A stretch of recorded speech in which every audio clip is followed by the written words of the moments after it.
Gestern, wo wir geklettert sind, das ist... Meine Einkaufsliste. 8 Cola, 8 Bier.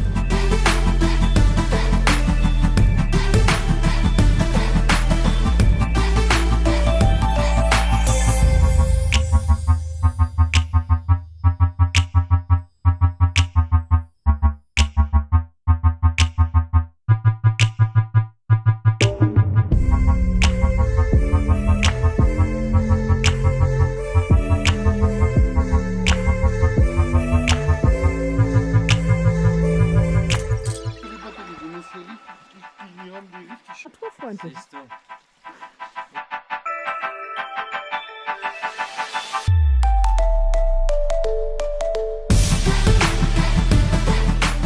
Das Problem ist, hier war keine Schilderung.